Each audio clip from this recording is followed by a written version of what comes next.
Hand wash చేసుకున్నాను. చాలా పనులైతే ఉన్నాయి. పొద్దున్నే డిస్టర్బెన్స్గా బుర్రంతా హీట్ ఎక్కిపోయింది పొద్దున్నే.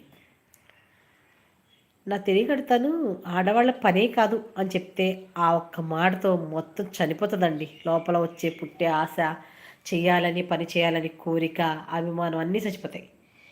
అసలు అసలు పని చేసేది పని కాదు అంటే ఏం చేస్ ఏమి దేన్ని పని అంటారు?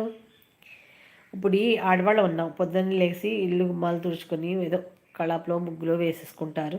గిన్నెలు తోముతాము, అన్నం వండుతాం, టిఫిన్ చేస్తాం, చట్నీలు చేస్తాం, అన్నం కూరలు అవి వండుతాం, కూరగాయలు అవి కట్ చేసుకుంటాం, టీ పెడతాం, పాలు కాస్తాం, పాలతో వండేస్తాం, పెరుగు చేస్తాం, బట్టలు వాష్ చేసి తీసి మడతపెట్టి ఎవరి వాళ్ళకి పెడతాం, ఇల్లు క్లీన్గా ఉంచుకుంటాం. ఇవే కదా.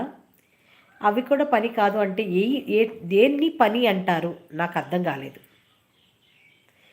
దయచేసి జెంట్స్ ఎవరైనా చూస్తుంటే ఇక లైవ్ మీ లేడీస్ని సింపుల్గా తీసి పడేయొద్దు.